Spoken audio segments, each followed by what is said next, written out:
Hey everybody, welcome back. I'm continuing my quest to string 300 rackets at home in 2025 with racket number 132, a Yonex Ezone 98. Looks like the midnight edition of this one from the previous generation. It'll be strung with Solinco Mach 10 18 gauge at 52 pounds. And this client has also brought a new grommet set to go on this racket, because as you can see here at the top, it's kind of pulling up. One of the biggest things you want to do before you rip out the old grommets, especially with client supplied, is you want to double check the fitment of the grommets, so you can kind of take it and lay it over the top of existing and just kind of make sure everything lines up the way it's supposed to, so that you don't take something off and then you're unable to get it back on. To get these grommets off, I have a set of flush cutters that I use specifically for the flared grommets. These here, because they allow you to get right up next to the frame and get a good clean cut without damaging the frame, because you want to cut off those flared grommets because the plastic's going to pull out from the inside. So you want to get right up on it and snip those off. You want to do it in all the areas, all the way around the frame, anywhere where it's been tied off and the grommets are really flared open. And with these Yonex rackets, there are also just generally a few extra little like flared grommet sections anyway, because that's what Yonex does on their rackets.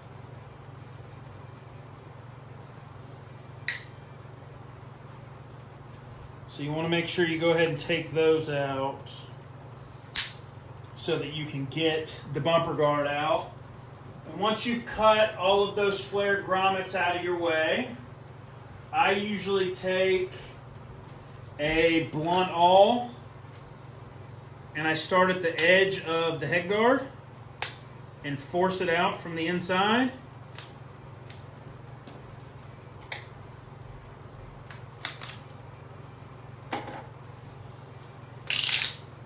And then it's just a pull. And again, if you cut it off enough, it'll pull right on out of there. Chuck the old in the trash. Same thing at the top. You're going to pull across the top.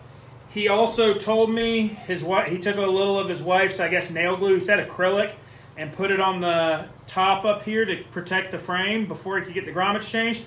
He asked if that was going to be a problem. Told him no. It come right off. And as you can see, it did. So no big deal. Doesn't look like it left any real residue up here at the top of the frame. So no big deal. Pull down the other side. And typically, if I were changing these for like a college player, particularly one of the ones I strung for at South Carolina, I probably wouldn't change these bottom grommets. It's hard for these to get a lot of wear because the strings are kind of moving in like a perfectly vertical path through them. But since this is an outside client and someone that's paying for the service and has bought the grommets, I'll go ahead and change them anyway, even though they don't really get anywhere or show anywhere. So for those, you'll take them, put one edge in, and then just kind of flick them into the holes, spreading side to side. And then once you get one side in, you can just push. They'll slide right in. With these, it's probably easier to get your sides started with these long barrels going into the bottom. Get those going in there, and then go around to doing the top, because this side set of grommets does intersect with the top and lock it into place. Probably easier to show you with the one that's not already in it. See how it's a little thinner right there than it is right here, how it kind of narrows? That's because it's going to sit inside of this channel. So you definitely don't want to put in those top two, but really you can kind of just, see how I just slid them in the side so they're kind of hang on, I guess call them on standby there, so that you can hook them into the top grommets when you get there. Slide them into the holes. Sometimes they'll snap through nice and easy, and you don't really have to do much work on them. Other times you'll have to grab an awl, and I usually come from the inside and give it a little persuasion that way so that I can see the hole and see the grommet from the inside. You can see most of the way through on both of these. Now, get this top one on. And as you can see, it's open in the middle. It's only got 3 little barrels on either side. Take it, slide it through. Get those top 2 that are going to go in there. Go ahead and get those in. And then get the 3 that are actually attached to it in. So as you can see, this whole side is now seated. And then you're really just wrapping it over. You're going to need a little stretch. And really, I typically do it by hand. Because that top piece will just kind of insert, frankly, kind of all on its own once the rest is in, if you can get it to that point. So, coming in from the inside, getting these grommets kind of where they need to be, getting them through the frame. And sometimes you'll have to come in from the outside to get them through the frame because you'll have to guide them just right, but I think with these I'm going to be okay from the inside. Get that kind of bent out of my way so I don't squish it. Give a little counter pressure on the outside here. And those are through. All 3 of those on the top edge.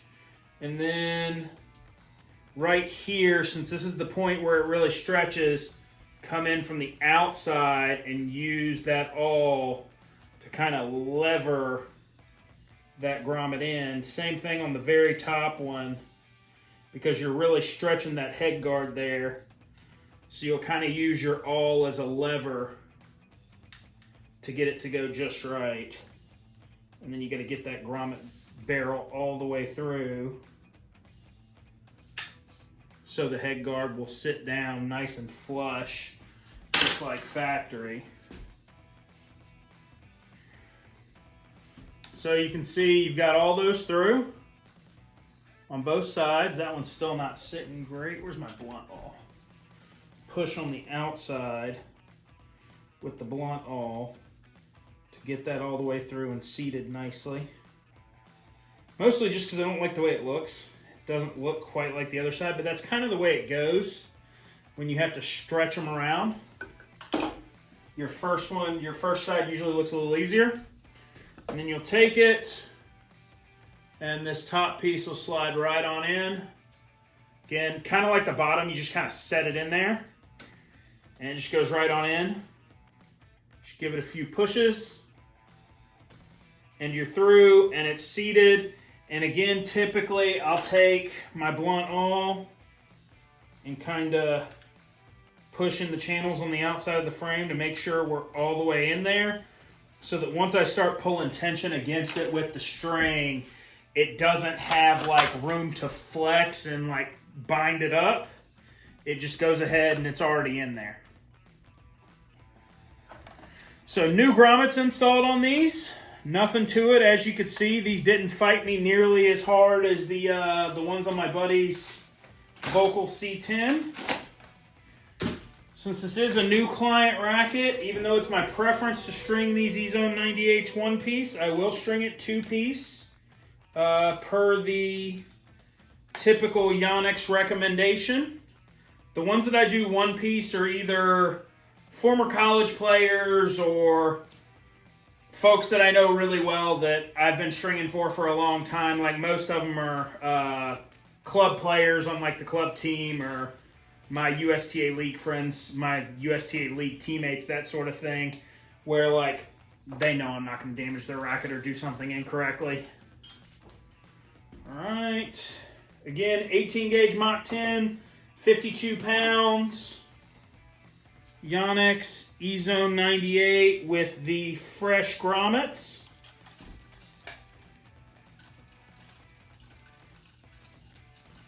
Haven't had a chance still to try the Mach 10. Still waiting on Solinco to send me the product. Need to reach out to them and see if that's going to occur before I go to the U.S. Open, or if possibly we're just going to have a in-person handoff in New York, because that's been known to happen with some of the new gear in the last few years and stuff like that. Just, you know, they're already traveling with stuff. It's easy enough for them to just throw the stuff that they're going to send to me in with their bags and carry it on to site at the national campus and just hand it off over lunch one day.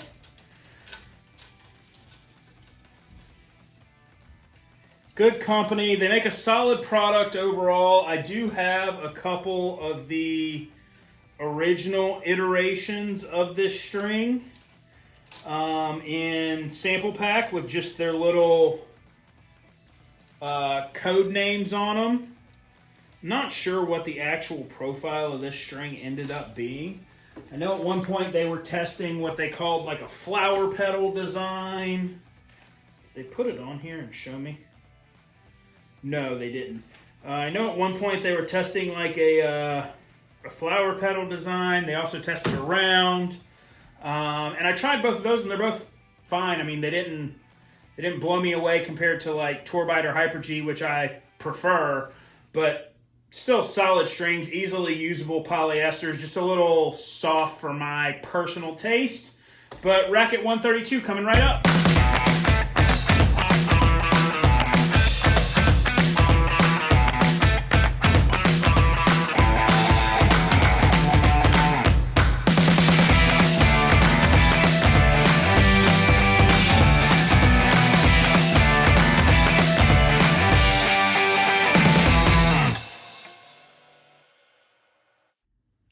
Racket number 132 on the year complete. Ezone 98 Midnight Edition with Mach 10 18 gauge at 52 pounds with a DT of 36.